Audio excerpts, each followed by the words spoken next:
Si Kunun ay isang batang lalaki na ipinanganak sa isang mundo ng pantasya na may peklat ng bayani sa mukha, na itinuturing na napakabihira, na iniwan sa kanya ng isang banal na kabalyero, ngunit ang kapalit na kailangan niyang bayaran para doon ay ang pagkawala ng kanyang paningin magpakailanman. Kunun daw ay hindi kailanman nalaman kung ano ang kahulugan ng makakita ng isang bagay, at madalas na tinatanong ang kanyang mga magulang kung ano ang pakiramdam ng makakita, at ang kanyang ama ay sumasagot na ang makakita ay nangangahulugang makakakita ng mga kulay, makakita ng lahat ng magagandang bagay na ginawa ng Diyos sa mundong ito, at ito ay isang napakahalagang bagay kung gusto mong makahanap ng malalaking masasamang tao. Ang kanyang ina, sa kabilang banda, ay nagsabi sa kanya na ang pagkawala ng kanyang mga mata ay walang kahulugan kumpara sa sugat ng bayani na kanyang natamo at sinasabing maliit na halaga lamang ang ipinagbayad niya. Madalas niyang naririnig ang mga katulong sa kanilang bahay na naaawa sa kanya dahil sa pagkabulag niya, na nakakainis kay Kunun, na gusto lang tretuhin bilang normal na batang lalaki na kasing edad niya. Hindi nagtagal ay binigyan din siya ng isang magic instructor, na hindi niya lubos na gusto dahil hindi niya maintindihan kung ano ang magagawa nito sa isang taong hindi makakakita. Isa sa mga katulong ang gumabay sa kanya patungo sa silid kung saan naghihintay ang bago niyang guro sa mahika, at tinanong ni Kunun ang katulong kung ano ang silbi ng pag-aaral ng anumang mahika kung hindi man siya makalakad ng mag-isa at kailangan pa siyang alalayan sa lahat ng oras. Naiintindihan ng katulong ang kanyang pagkabigo at sinasabi sa kanya na ipinanganak siyang may water crest sa noo, na nangangahulugang may malaking kakayahan siya sa mahika, lalo na sa mahika ng tubig, at kung matututunan niya ang mahika, makakagawa siya ng mga himala para sa mundo at para sa kanyang sarili. Hindi talaga sumasang-ayon si Kunun dyan pero nagpasya siyang huwag nang makipagtalo habang binubuksan ng katulong ang pinto kung saan naghihintay sa kanya ang bago niyang tutor, si Jen.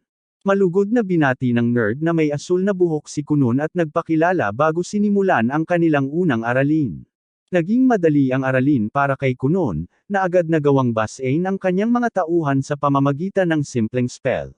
Pinupuri siya ni Jen sa kanyang mga talento habang tinatanong ni Kunun kung ano ang ginawa niya sa mahika. Ipinaliwanag ni Jen na gumamit lang siya ng simpleng salamangkang spell, na naglabas ng isang malaking patak ng tubig na kasing laki ng mata.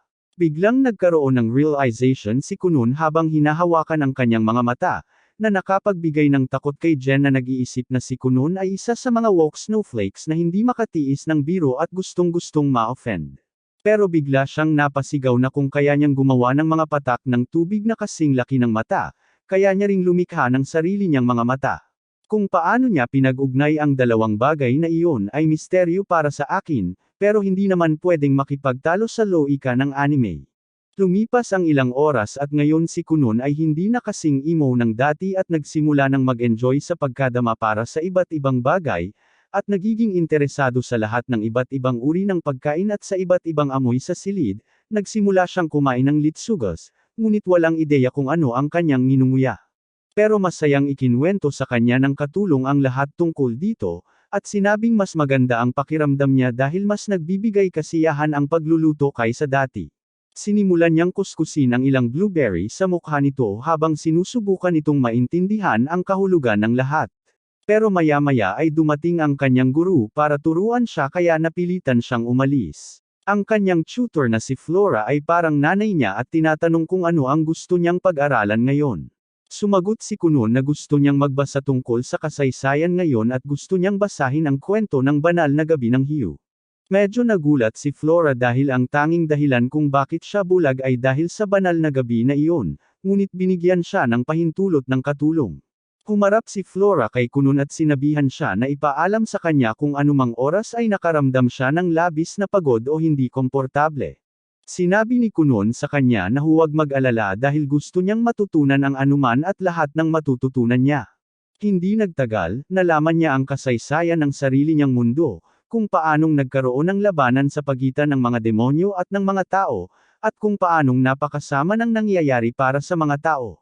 Sa kabutihang palad, isang bayani ang lumitaw mula sa panig ng sangkatauhan na nagngangalang Hiyu the Holy Knight na sa wakas ay nagawang wakasan ang paniniil ng Demon King, at muling nagdala ng kapayapaan sa daigdig. Sinumpa naman si Hiyu ng hari ng mga demonyo, at mula ng araw na iyon, bawat henerasyon sa kanyang angkan ay random na ipinapanganak na may kulang.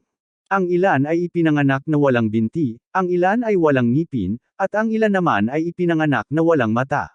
Mula ng araw na iyon, tinatawag na ng mga tao ang mga may kapansanan sa kanyang angkan bilang mga reinkarnasyon ng bayani mismo dahil mayroon silang sugat ng bayani. Hindi naman partikular na sumasang-ayon si Kunun sa ideolohiyang ito, dahil naniniwala siyang higit pa siya sa muling pagkakatawang tao ni Hugh. Siya ay sarili niyang tao, at ang mga mahiwagang kakayahan na mayroon siya ay sa kanya mismo, at hindi lamang hiniram sa kanya ng isang bayani na matagal nang patay. Pinapractice niya ang kanyang mga kasanayan sa mahika araw-araw, at patuloy na nagiging mas mahusay dito sa pag-asang balang araw ay makalikha siya ng sarili niyang personal na hanay ng mga mata na pinagkaaitan sa kanya.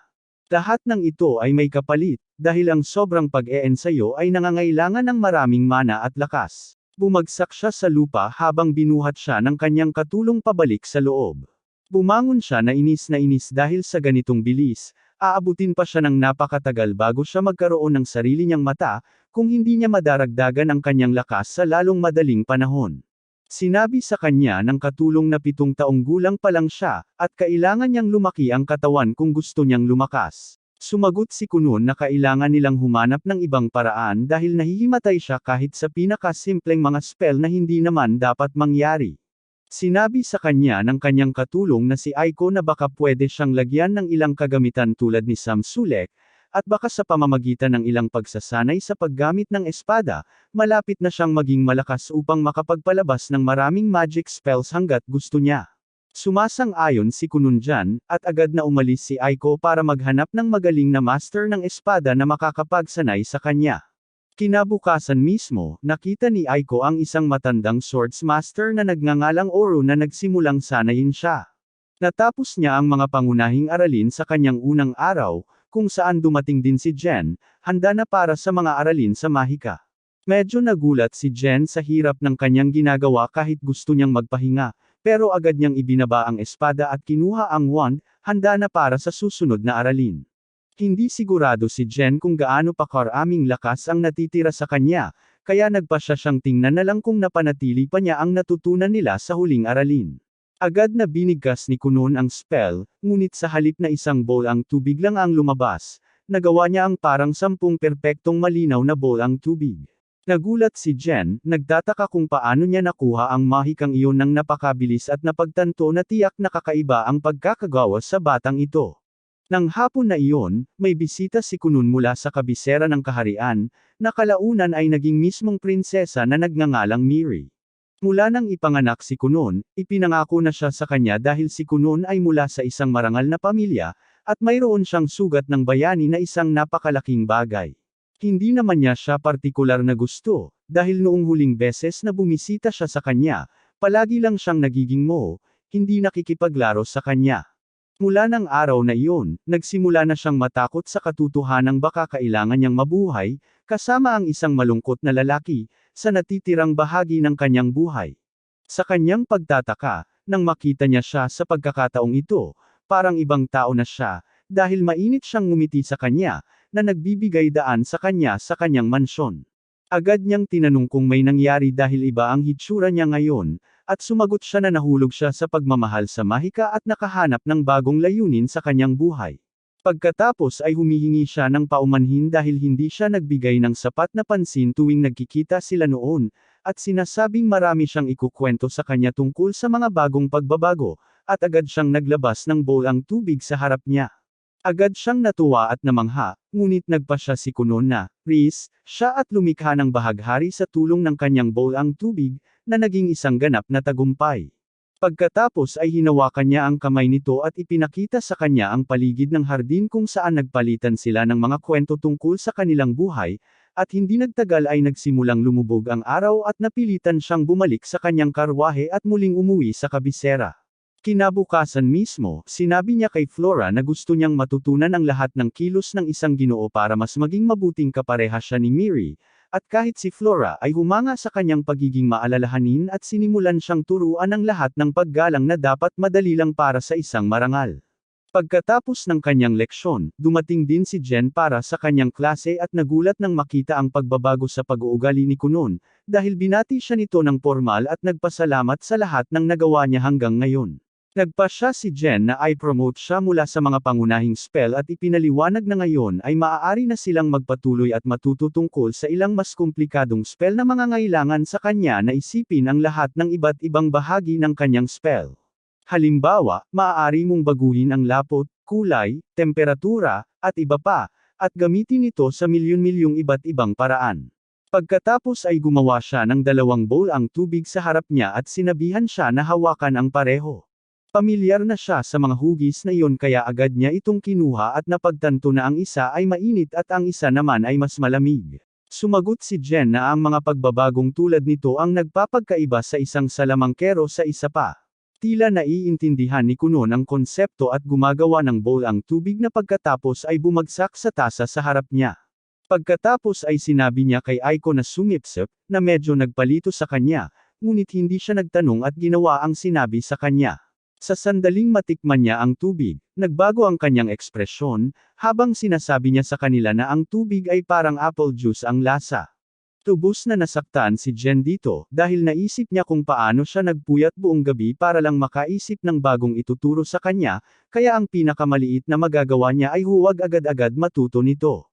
Nang gabing iyon, nanatiling gising si Kunon sa kanyang kama, hawak ang isang berdeng mansanas at isang pulang mansanas, iniisip kung paano niya maiintindihan ang lasa at amoy ng iba't ibang bagay, ngunit wala pa rin siyang ideya kung ano ang kulay, hanggang sa makahanap siya ng paraan upang maintindihan na hindi niya magagawang gumawa ng mas pinong pagbabago sa kanyang mahika, lalo na ang isang hanay ng mahiwagang mata. Kinabukasan, habang nakaupo siya para mag-almusal, may nagbago sa loob niya. Sinabi niya kay Aiko na gusto niya ng milk tea na walang gatas, na napakabobo, pero ayaw ni Aiko na pagtawanan ang isang may kapansanan, kaya pinakiusapan niya itong kumuha ng tubig para sa kanya. Gumagawa siya ng bowl ang tubig sa hangin, at ipinapadala ito sa direksyon niya nang biglang mapagtanto na nararamdaman niya ang iba't ibang bagay sa buong buhay nito. At paano kung ang mga bagay na iyon ang tinatawag ng lahat ng iba bilang mga kulay? Kumuha siya ng berdeng mansanas at tinanong kung pula ang mansanas na ito, pero simpleng naisip ni Aiko na nabaliw na siya at sinabi sa kanya na berde ito at hindi pula. Pagkatapos, pumili siya ng ibang mansanas at tinanong kung pula ang mansanas na iyon. Sumagot si Aiko na talagang pula ang kulay nito. Doon na nagulat si Kunon nang sabihin niya na ang basket sa harap niya ay may 3 pulang mansanas at 2 berdeng mansanas. Nagulat si Aiko nang marinig iyon, pero sumagot si Kunon na nakakaramdam siya ng iba't ibang bagay sa pamamagitan ng paghawak sa mga ito. Sa tingin niya, kaya niyang alamin kung ano ang pakiramdam ng bawat kulay sa kanyang mga daliri. Malaking pagbabago ito, at agad na tumakbo si Aiko para sabihin sa kanyang ama ang tungkol sa bagong pag-unlad. Agad niyang tinanong kung marunong magbasa ng libro si Kunon, at sumagot si Aiko na kaya niyang sundan ang kulay ng tinta sa papel, at basahin sa ganitong paraan. Kinabukasan, muli siyang nagsimulang magsanay sa kanyang mahika at nagpalabas ng malaking bowl ang tubig na kulay pula, sinasabing mas nararamdaman niya ang kulay kung mas malaki ito. Sa sandaling iyon, tinawag siya ng kanyang ina, na nakapagpabagsak sa kanyang konsentrasyon, at ang bowl ang tubig ay nahulog sa kanila, tinakpan sila ng pulang likido. Nawalan ng malay ang kanyang ina, sa pag-aakalang may nangyari, at ang kanyang mahal na anak ay puno ng dugo, na nagpalito kay Kunon. Pero sinabi ni Aiko sa kanya na pula rin ang kulay ng dugo, at kaya takot na takot ang kanyang ina. Habang nangyayari ito, malayo itong pinapanood ni Jen, iniisip na ang mga kahangahangang gawa na nagagawa ni Kunon ay higit pa sa anumang nakita niya noon, at nagtataka kung may talento ba ang batang ito upang makamit ang pinakamahalagang titulo sa mundo at maging isang cerulean wizard. Lumipas ang ilang araw, at ngayon ay nagsimula ng mag-aral si Kunon tungkol sa hydromancy, sinisikap niyang palawakin ang kanyang kaalaman upang makita kung ano ang kanyang mga kakayahan. Pero tila hindi naiintindihan ni Aiko kung ano ang hydromancy, kaya sinubukan niyang ipaliwanag sa kanya sa napakasimpleng paraan na ang hydromancy ay ang paggamit lamang ng tubig sa isang mangkok upang hulaan ang hinaharap, o upang hanapin ang isang bagay na nawawala.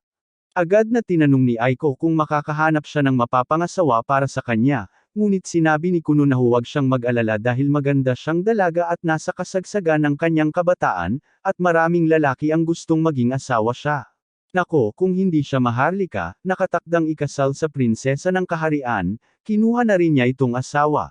Pareho silang tumawa doon, habang pinaalalahanan siya ni Aiko na 10 taon na siya. Pero sumagot si Kuno na ang edad ay numero lang para sa kanya. Sa sandaling iyon, dumating si Flora para sa mga aralin at kinuha ang kanyang pagsusulit kung saan pumasa siya ng may mataas na marka. Lahat ng sagot ay napakalalim, politically correct, at walang anumang bagay na maaaring maging sanhi ng kanyang pagkansela sa Instagram. Naisip niya na halos lahat ng maituturo niya sa antas na ito ay naituro na niya sa kanya, at nag-alala siya na baka masyado niyang naituro sa kanya kung paano, raise up the house. Habang sinusubukan niyang makipaglaro sa bawat babaeng makita niya. Sa sandaling iyon, inalok siya ni Kuno ng tsaa, at sinimulang subukang ligawan din siya, at nag-alala siya kung baka madamay ito sa Me Too movement. Pero sa tingin niya mas mabuti pa rin sa kabuuan dahil palagi siyang malungkot at malungkot. Ngayon kahit papaano tila nag-e-enjoy na siya sa buhay niya. Mamaya ng gabing iyon, sinabi ni Aiko kay Kuno na kailangan na nilang maghanda dahil gusto siyang makilala ng kanyang Panginoong Ama, at pinatawag siya sa mansyon nito. Agad siyang naghanda, at di nagtagal ay lumabas silang dalawa sa malamig na gabi. May hawak na sulo si Aiko habang nagrereklamo na giniginaw siya.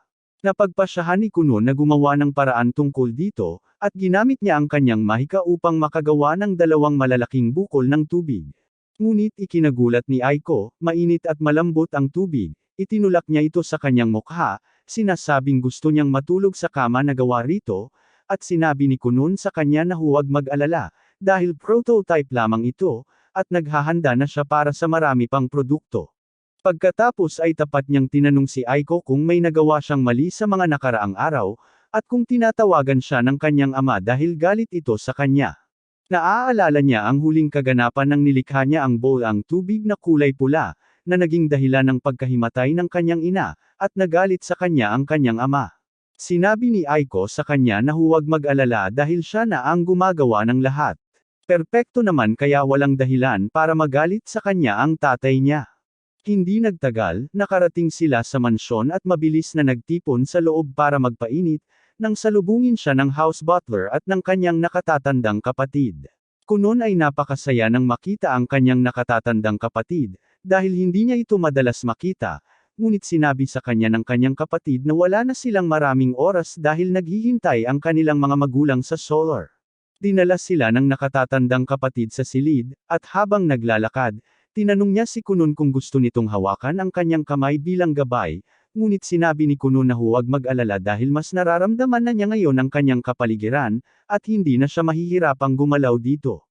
Iniisip ng kapatid niya ang panahong laging nasa emo state si Kuno, at lagi siyang kailangang hawakan sa kamay para dalhin kahit saan, kahit sa loob ng bahay. Talagang nagulat siya sa dami ng pagbabagong pinagdaanan ni Kuno sa napakaikling panahon, at binati siya ng pinakamahusay. Hindi nagtagal, kumatok sila sa solar at pumasok sa loob, nang sabihin sa kanya ng kanyang ama na sinasabi ni Miss Flora na itinuro na niya ang lahat ng dapat ituro sa isang marangal na bata, at para sa karagdagang edukasyon, kailangan na ang isang formal na paaralan. Sumagot si Kuno na hindi talaga siya gustong pumasok sa paaralan dahil ayaw niyang magdulot ng problema sa anumang kaklase o guro dahil sa kanyang kapansanan. Bukod pa rito, sinasabi niya na may sarili siyang mga plano at nagpasya na kung anong landas ang gusto niyang tahakin, at tiyak na hindi ito kasama ang pag-aaral. Tinawanan ito ng kanyang ama, samantalang binugbog ako ng aking ama kung sinabi ko ito.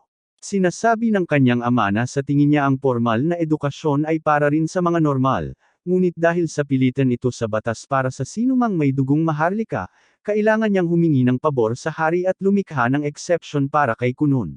Sumagot si Kuno na amoy na niya ang nepotismo, at sinabi sa kanya ng kanyang ama na tumahimik na lang at tanggapin ang ibinigay sa kanya ng hindi masyadong nagiging woke. Sa puntong iyon, ako si Kuno sa aktwal na mga tanong at nagsimulang magtanong tungkol sa kanyang baon, sinasabing karapat-dapat siyang bigyan ng dagdag sahod dahil sa kanyang pagsusumikap. Pero tulad ng isang kapitalistang baboy, tumanggi ang kanyang ama, sinasabing kapag nagpakita siya ng anumang katulad na pag-uugali tulad ng insidente sa dugo sa hardin, babawasan niya ang kanyang baon sa loob ng 6 na buwan. Sumasabat ang kanyang ina para baguhin ang paksa at ibabalik ang tren sa tamang landas. Naalala ng kanyang ama kung bakit niya eksaktong tinawag si Kunun dito at sinabi sa kanya na bagaman sumasang-ayon siya sa desisyon nito na huminto sa pag-aaral, kailangan din niyang isipin ang kanyang kinabukasan, kasama si Prinsesa Miri. Dahil napakahalagang bahagi ng pagpapalaki sa Maharlika ang pag-aaral, baka mapagtawanan siya dahil hindi man lang maayos ang pag-aaral ng kanyang magiging asawa. Nakakagulat man, naiintindihan ni Kunun ang lahat ng ito at pumayag na pumasok sa paaralan, sinasabing magiging abala ito, ngunit hindi niya kayang hayaang mapahiya ang prinsesa dahil sa kanya.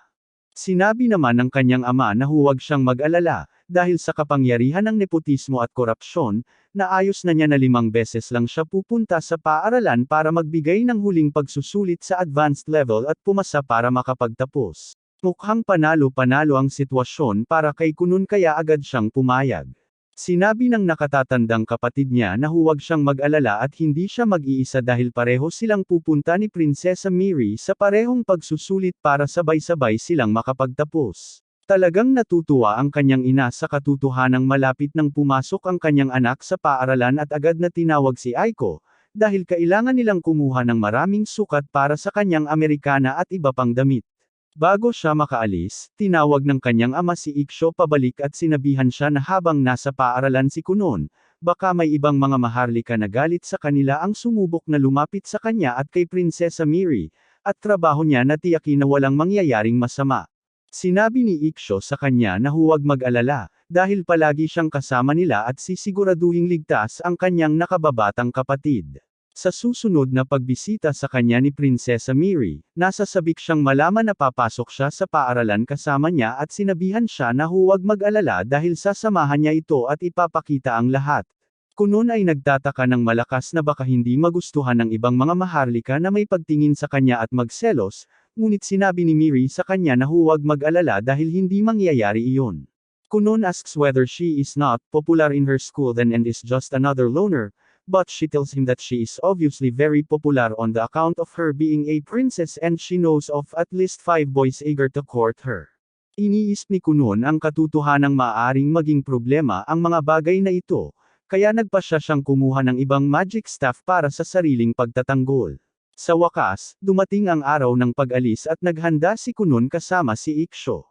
Pero lahat ay nakatuon kay Kunun habang siya ay mukhang kaakit-akit sa kanyang bagong kapa at bagong tungkod. Nagpakita siya ng ilang pose bago sumakay sa karwahe at pagkatapos ay ginamit ang kanyang mahika sa tubig upang takpan ang mga gulong ng karito ng manipis na patong ng tubig para mas maging matatag at hindi gaanong maging magaspang ang biyahe. Nasisiyahan si Iksho sa mga ideya ni Kunun, habang si Kunun naman ay masaya lang na may tunay na gamit ang kanyang mga kasanayang mahika, hindi tulad ng degree sa gender studies o anthropolohiya. Naalala ng kapatid niya ang panahong si Kunun ay isang malungkot na emo kid pa at natamba dahil hindi nagbigay pansin si Iksho, tapos umiyak na parang maliit na bitch. Sinabi ni Kunun sa kanya na huwag mag-alala dahil hindi na siya ang taong iyon at malakas na sapat na kaya niyang mabuhay ng mas matagal kaysa sa buong sangkatauhan. Nagsimulang mag-alala ng kaunti si Iksho, dahil ang kanyang maliit na kapatid na walang silbi ay nagsisimulang magsalita na parang hari ng demonyo kaysa sa reinkarnasyon ng isang bayani, ngunit isinantabi niya ang kanyang mga iniisip nang sa wakas ay dumating sila sa akademya. Nakita ni Kunun na naghihintay sa kanya si Miri sa labas at agad siyang nagsimulang manligaw sa kanya, habang awkward na nakatayo lang ang kanyang nakatatandang kapatid. Kunun ay medyo nalula sa dami ng mga bagong stimulus dahil naririnig niya ang libu-libong boses at nararamdaman ang presensya ng daan-daang estudyante sa loob ng paaralan. Iniisip niya kung paano sana nag-urong ang kanyang dating sarili sa ganito, ngunit binigyan siya ng kanyang mahika ng kailangan niyang kumpiyansa at hinawakan niya ang mga kamay ni Miri at pumasok sa akademya. Agad siyang naging paborito ng mga babae dahil sinabi nilang mas mukhang prinsipe sa mga kwento ang bagong lalaki kaysa sa isang estudyante, habang kahit ang propesor na dapat sana'y magpapakita sa kanya sa paligid ng paaralan ay nag-stress nang marinig na si Kunun ay isang napakahihiyain na lalaki, ngunit ganap na iba ang itsura ng katotohanan. Tinawag niya ito at nagpakilala bilang si Professor Cast, sinasabing siya ang magiging gabay nito ngayon. Nagpasalamat siya sa tulong niya at nagpaalam sa kapatid at kay Miri na nangakong magkasamang mag-aalmusal. Habang ipinapakita siya ng propesor sa paligid, wala siyang kaalam-alam na marami na siyang kaaway na ginawa sa mga bully na dating namumuno sa paaralan at pinakasikat bago siya dumating. Dinala ni Cast si Kunun sa isang hiwalay na silid-aralan at ipinaliwanag na magbibigay siya ng 5 pagsusulit para sa kanyang pagtatapos, at karaniwan ay may agwat sa pagitan ng bawat pagsusulit. Ngunit dahil direktang utos mula sa kanyang ama at sa hari mismo ang pagpapagsama-sama ng kanyang mga pagsusulit, seryosong sumagot si Kunun na ang hari at ang kanyang ama ay matalik na magkaibigan at ang ginagawa nila ay malinaw na kaso ng nepotismo na hindi niya sinusuportahan. Sinabi ni Cast na hindi niya gustong masangkot sa anumang uri ng gulo sa politika at nagmamakaawa siya sa kanya na huwag siyang isali sa kanyang woke activism. Inabot niya sa kanya ang papel ng tanong at sinabing mayroon siyang 2 oras para tapusin ang pagsusulit. Pagkatapos ng pagsusulit, nakipagkita siya kay Miri at bumaba para bumili ng makakain. Bago pa man makarating sa dining area, nilapitan sila ni Prince Lyle, na nakatatandang kapatid ni Miri, at galit sa katotohanang may mas sikat sa kanya sa paaralan ngayon. Kunun feels Miri tense up sa pagkakita sa kapatid niya, pero walang ideya kung sino ang kaharap niya sa sandaling ito. Malapit na siyang magalit dahil prinsipe man o hindi, walang sino mang magsasabi ng masama sa kanyang magiging asawa. Pero bago pa siya makagawa ng anuman, nakialam si Iksho at sinubukang lutasin ang sitwasyon. Sa kasamaang palad, tila hindi handang makipag-usap ng maayos si Lyle at ang kanyang mga kasama, at patuloy na sinisikap na palalain ang sitwasyon. Sa sandaling iyon, nagpasya si Kunun na siya na mismo ang gagawa ng paraan, kaya lihim niyang ginamit ang kanyang mahika upang kolektahin ang lahat ng mahikang patak sa malapit at hinayla ito pababa sa pantalon ni Lyle, bago sinabing parang nag-ihi sa pantalon ng prinsipe. Galit na galit ang prinsipe, pero nahihiya masyado para magsalita habang naglalakad palayo para magpalit, habang sinasabihan ni Iksho ang kanyang kapatid na huwag lumakas ang boses dahil walang sinuman ang pwedeng makaalam na siya ang gumawa niyan sa maharlikang prinsipe ng kaharian. Patuloy na nag-iisip si Iksho kung ano ang maaaring mangyari ngayon na nakagawa na sila ng kaaway sa ika-6 na prinsipe ng kaharian. Pero parang walang pakialam si Kunun habang nilalamon ang kanyang burger, habang si Iksho naman ay nagdarasal na makapasa sila sa kanilang mga pagsusulit ng walang anumang karagdagang sakuna. Samantala, galit na galit si Lyle kay Kunun, at pinaplano niya ang kanyang paghihiganti. Naglalakad siya ng nakakatakot sa mga pasilyo ng paaralan at lahat ng estudyante ay takot sa kanya. Hindi niya pinapatawad kahit ang mga guro at sinasabihan si Cass na bumalik sa kusina nang hilingin ito sa kanya na maging medyo tahimik sa mga pasilyo. Pabalik sa dining hall, tinanong ni Kunun sina Miri at Iksho kung anong problema ni Lyle, at bakit hindi man lang niya sinubukang itago ang kanyang pagkamuhi. Sumagot si Miri na malamang ginawa niya iyon para mapanatili ang kanyang katayuan, dahil natatakot siya na balang araw ay malampasan siya nito. Kunun ay interesado sa tsaa, at sinabi ni Miri sa kanya na si Lyle ang ika-6 na prinsipe, at siya naman ang ika-9 na prinsesa. Sa normal na hierarchy, nasa ilalim siya niya. Ngunit dahil kasal siya sa isang taong may sugat ng bayani, mabilis na tumataas ang kanyang katayuan sa lipunan, at natatakot si Lyle doon.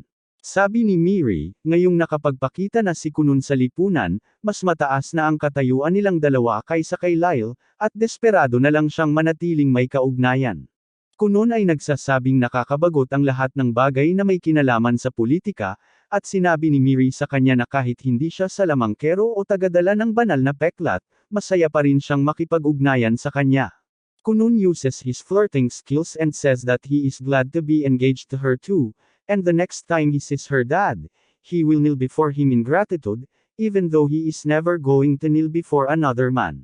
Sa ganitong paraan, sinabi niya na dapat muna siyang humingi ng paumanhin kay Prinsipe Lyle para sa kanyang mga ginawa. Pero sinabi sa kanya ni Iksho at Miri na huwag na lang siyang magtangka, dahil mas masama pa iyon kaysa makipag-date sa isang babaeng kaibigan pa rin ang kanyang dating. Soon after that, it is time for Kunun final exam, and he trains his magic with Jen before taking the test. Gaya ng dati, nagpalabas siya ng isang patak ng tubig at sinabi ni Jen sa kanya na baguhin ang pakiramdam nito ngayon. Agad na ginamit ni Kunun ang kanyang kapangyarihan para i-freeze ang blob, at nang hawakan ito ni Jen, sinabi niyang parang mansanas ang pakiramdam nito, na hindi naman talaga posible pero laging tama ang mga kontrabidang nerd. Sinabi niya kay Kunun na hawakan ang maraming bagay para maunawaan kung paano ang pakiramdam ng mga ito, at pagkatapos ay gamitin ang mga ito para lalong baguhin ang kanyang mahika. Sa halip na gamitin ang pagkakataong ito para hawakan siya, o kahit damo, si Kunun ay pumunta at nagsimulang maglaro sa isang kabayo pagkarating niya sa paaralan. Lumabas si Iksho at nagulat nang makitang kakaiba ang kilos ng kanyang kapatid, ngunit nagpasya siyang hayaan na lang ito sa sarili nitong paraan. Sa sandaling iyon, tumatakbong dumating si Miri para salubungin sila, at nag-extra dramatic si Kunun, sinasabing dahil ito na ang huling araw na makikita niya si Miri sa paaralan, parang katapusan na ng mundo para sa kanya. Pagkatapos nito, pumasok siya sa loob kung saan sinabi sa kanya ni Cass na kukunin niya ang huling pagsusulit kasama ang iba pang mga estudyante. Kunun ay nagulat nang marinig iyon, at medyo nasasabik siya dahil ito ang unang pagkakataon na mararamdaman niya ang tunay na pakiramdam ng kanyang buhay sa paaralan. Pagkatapos ay bumaling siya kay Cass at sinabing mamimiss niya ang pagiging mag-isa kasama ito sa kanilang espesyal na kwarto, at hindi naman talaga nag-aalala si Cass sa kung gaano kahindi naaangkop ang tunog nito. Sinabi niya kay Kunun na siya ay magbabantay lamang sa kanya, at hiniling niya ang pinakamahusay na swerte para sa pagsusulit. Sinabi ni Iksho na tila naging malapit si Kunun kay Cass, at sinang-ayunan niya ito, sinasabing marami silang pinag-usapan noong mga pagsusulit. Pinag-uusapan niya kung paano kumuha ng pagsusulit si Cass para maging guro dahil sa isang lalaking minahal niya, pero bumagsak ang lalaking yun at siya lang ang pumasa. Ngayon ay guro na siya, at siya naman ay isang walang trabahong tamad, at walang ideya si Cass kung ano ang ginagawa niya sa kanyang buhay. Parehong nag-aalala sina Iksho at Miri tungkol sa kalusugan ng isip ni Cass pagkatapos marinig ang mga paksa na pinag-uusapan niya sa bata, ngunit sa sandaling iyon, may ilang estudyanteng sumingit sa kanila dahil na-curious din sila kay Kunun. Sinabi ni Cass sa kanya na magpakilala, at nagpakilala si Kunun bilang kasintahan ni Miri at nakababatang kapatid ni Iksho. Nasisiyahan ang lahat sa kanya ng walang dahilan, at sinabi ni Kunun na talagang masaya siyang makita na ang kanyang kasintahan at nakatatandang kapatid ay may kaibigan, dahil walang lumalapit sa kanila hanggang ngayon at nalungkot siya sa pag-aakalang mag-isa lang sila. Sinabi ni Iksho kay Kunun na huwag silang hamakin ng ganoon, at nahihiya si Miri, dahil ipinaliwanag niya na hiniling niya sa lahat ng kanyang kaibigan na iwanan siya, para mas marami siyang oras na makasama si Kunun. Kunun humihingi ng paumanhin dahil hindi niya namalayan ang kanyang nararamdaman, at pagkatapos ay inuulit na natutuwa siya na pareho silang may kaibigan ni Iksho. Ayaw niyang maging direkta sa kanila at tanungin kung loners sila, dahil magiging bastos iyon at hindi naman bastos ang pagpapalaki sa kanya ni Mama. Malapit na siyang sabihin sa kanila na okay lang na walang kaibigan sa pamamagitan ng paglalaro ng sympathy card at pagsasabi sa kanila na mas malala pa ang kanyang sitwasyon. Lahat ng iba ay kumbinsido sa kanyang ginagawa, pero alam ni Miri na walang problema si Kunun na walang kaibigan, at kinumpirma niya ito. Malapit nang magsimula ang pagsusulit at sinabi ni Cass kay Kunun na tigilan ang paglalaro sa kalapati at umupo na sa kanyang upuan. Nagsimulang gabayan ni Miri si Lyle papunta sa upuan nito nang biglang dumating si Lyle at itinulak silang dalawa. Galit na galit siya kay Miri dahil nakarating sa palasyo ang balita tungkol sa kamakailang insidente sa pant wedding, at kahit ang mga katulong ay pinag-uusapan siya sa likod niya. Sa tingin ni Lyle, pare-pareho lang ang lahat dito, at sigurado siyang nagbububungan sila sa likod niya, dahil wala silang lakas ng loob na sabihin ang mga bagay-bagay sa harap niya. Niyuyuko niya ang kanyang mga kamao sa galit, ngunit biglang hinawakan ni Kunun ang kanyang kamay, nagpakilala sa kanyang sarili sa prinsipe. Sabi niya hindi niya nagawang batiin ng maayos ang kanyang bayaw noong isang araw, pero gusto talaga niyang magkasundo ng maayos sa kanyang bayaw. Nang makita ito ng buong klase, nagulat silang lahat dahil walang naglakas loob na lumapit kay Lyle, maliban sa ilang mga sunod Sunyeran. Sa kabilang banda, ito ang unang pagkakataon na may bumati kay Lyle ng ganito, at hindi niya alam kung paano tutugon dito. Kunun shakes his hand vigorously and Lyle is unable to get free from his grip, no matter how much he tries. Nagtataguyod siya ng sobrang woke at sinasabi kay Kunun na hindi niya kailanman binigyan ng pahintulot na hawakan ang kanyang kamay o kausapin siya. Kunun, gayunpaman, ganap na binabalewala ang pahayag na iyon at sinasabing talagang lalaki ang mga kamay ni Lyle at gusto niyang nasa leeg niya ang mga ito. Sobra na ito para kay Lyle, at agad siyang bumaling kay Miri, Nagtatanong kung anong problema sa magiging asawa nito. Sa halip na sumagot, nagsimulang tumawa si Miri dahil hindi niya kailanman inakala na mamumula si Lyle ng ganoon. Mas lalo pang nahihiya si Lyle habang sumasabay ang buong klase kay Miri sa pagtawa sa kanyang mga reaksyon, at lumingon siya kay Kunun, inutusan itong bitawan ang kanyang kamay. Kunun sa wakas ay iniwan siyang mag-isa, at ang usapin ay nalutas ng mapayapa. Sinimulan ng cast ang pagsusulit at pagkatapos itong matapos at masuri ang mga sagutang papel, inihayag niya na lahat ay pumasa sa pagsusulit. Masaya ang lahat na marinig iyan, at ipinagdiriwang ni Kunun na nakapagtapos siya kasama ang kanyang kapatid at kasintahan. Mamaya ng gabing iyon, umalis siya pauwi at nagpaalam sa lahat. Malungkot ang lahat sa pagpapaalam sa kakaiba ngunit kaakit-akit na batang lalaki, at tila nagbago pa nga si Lyle matapos makilala si Kunun. Kinabukasan, nagpatuloy ang kanyang mga aralin sa mahika kay Jen at sinabi nito sa kanya na lumikha ng maliit na bagyo. Kunun ang gumagawa niyan, at pagkatapos sa utos ni Jen, hinahati niya ito sa 10 bowl ang tubig, binabago ang kulay, at pagkatapos ay binabago ang tekstura. Nasiyahan si Jen dito, pero mas marami pang ipapakita si Kunun. Sabi niya may natutunan siyang bago kamakailan, tapos binago niya ang isang water blob para maging puting kalapati na lumilipad na parang tunay. Napaluhod si Jen, na pagtanto na opisyal ng mas mahusay na salamangkero si Kunun kaysa sa kanya, at mawawalan siya ng trabahong magturo sa kanya. Nagpasya siyang ibunyag ang katotohanan ito kay Kunun habang nagkakape, at hiniling niya rito na maghanda sa isip dahil may nakakagulat siyang balita para sa kanya. Kunun sense Aiko away bago tanungin si Jen kung siya ay isang diyosa na nagmula sa ibang mundo upang turuan siya, ngunit ngayon ay kailangan na niyang bumalik sa kanyang banal na dimensyon. Natuwa si Jen sa ideyang iyon, pero hindi niya ito masyadong pinag-isipan. Sinabi niya kay Kunun na wala na siyang maituturo sa kanya, at mas mahusay na siya ngayon kaysa sa kanya. Tumayo si Kunun at sinabing hindi niya gustong pakawalan siya, dahil ang maliliit na paraan na inimbento niya para mapanatiling abala siya at pahabain ang kanyang trabaho ay nagpaunawa sa kanya ng mas marami tungkol sa mahika kaysa sa anumang normal na klase. Higit pa rito, nagpapasalamat siya dahil siya ang nagbigay inspirasyon sa kanya na lumikha ng mga mata gamit ang mahika. Desperado siyang mapanatili siya bilang guru niya at nag-alok na dagdagan ang kanyang sweldo. Pero sa kauna-unahang pagkakataon, naging tapat si Jen at sinabing sobra ang kanyang bayad sa lahat ng panahong ito, at ngayon ay wala na siyang trabahong gagawin. Sinabi niya kay Kunun na dapat siyang kumuha ng guru na mas mahusay kaysa sa kanya para mag-aral pa, pero tumanggi ito. Sabi niya, lumaki siya ng husto dahil sa maliliit niyang mga pakulo at hinilingan siya nitong lalong linlangan. Habang sinasabi niya ito, mga hayop na gawa sa tubig ang lumabas mula sa lahat ng dako at nagsimulang yakapin si Jen, na lalong nakasigurado na tapos na ang kanyang papel sa buhay ni Kunun. Sa pagtatapos niyon, umalis siya sa bahay ni Kunun at nagpasya na maging mas mahusay na mangkukulam matapos mapuko ang kanyang inspirasyon sa pagsusumikap at dedikasyon ng kanyang mga estudyante. Hindi nagtagal pagkatapos niyan, sinabi ni Aiko kay Kunun na nagbitiw na rin si Flora sa kanyang trabaho dahil kumpleto na ang kurikulum at nakapagtapos na si Kunun. Hindi siya naghintay para magpaalam dahil masyado siyang maiiyak, at nagpasya si Kunun na sulatan siya ng liham pasasalamat.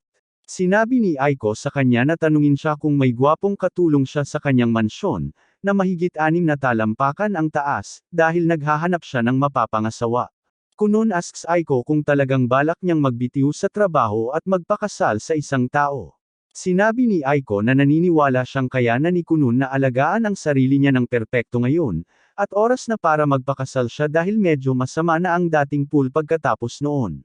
Habang kumakain, sinabi ni Kunun sa kanyang mga magulang na nag-resign na ang lahat ng kanyang mga guro at sinabi ni Jen sa kanya na maghanap ng pambihirang salamangkero na magtuturo sa kanya sa susunod. Sabi ni Iksho, medyo sikat ngayon ang Royal Sorcerer na si Zeo, at mapapatunayan yan ng kanyang ina. Hiniling ni Kunun sa kanyang ama na gawing guro ang lalaking nagngangalang Zeo, ngunit sinabi sa kanya ng kanyang ama na hindi ganoon ang takbo ng mga bagay. Nilinaw niya na hindi niya maaaring tawagin ang Royal Sorcerer dito para turuan siya, at tinanong ni Kunun ang kanyang ama kung ano ang silbi ng pagiging pinakamatalik na kaibigan ng hari kung hindi niya magawa kahit ito. Kunun, sinabi ng kanyang ama na tanging ang hari at ang mga taong direktang pinahintulutan nito ang maaaring makipagkita sa mga Royal Sorcerer, na bihirang lumabas ng kastilyo at hindi nakikipagkita sa mga karaniwang tao. Naiintindihan na ni Kunon ang kanyang dilema ngayon, ngunit mayroon siyang solusyon na handa para dyan.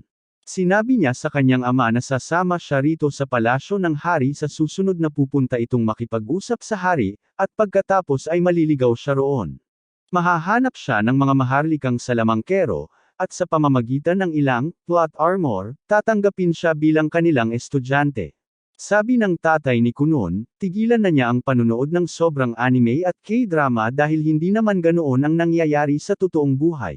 Sabi niya walang garantiya na gagana ang kanyang plano, pero tiwala si Kunon na makukuha niya ang gusto niya. Hinihiling niya sa kanyang ina na tulungan siya, at dahil paborito siya ng kanyang ina, nagmamakaawa ito sa kanyang ama na gumawa ng paraan. Ang lalaki ay isang simp para sa kanyang asawa, kaya pumayag siyang kausapin ang hari tungkol sa bagay na ito, kahit na wala siyang gaanong pag-asa na magtagumpay ang plano. Ilang araw pagkatapos, nakatanggap ang isang dalubhasang salamangkero ng isang file mula sa isa pang mataas na antas na salamangkero. Nagulat siya nang makita ang isang apprentice sorcerer na nag-aaral maging estudyante ng Royal Sorcerer na si Zeo, ngunit sinabi sa kanya ng dalagita na mukhang may talento ang batang lalaki at lubos na nagkagusto sa kanya si Prinsesa Miri. Walang pakialam ang amo doon at sinimulang basahin ng detalyado ang file ni Kunon, at sapat na iyon para maging interesado siya sa batang lalaki.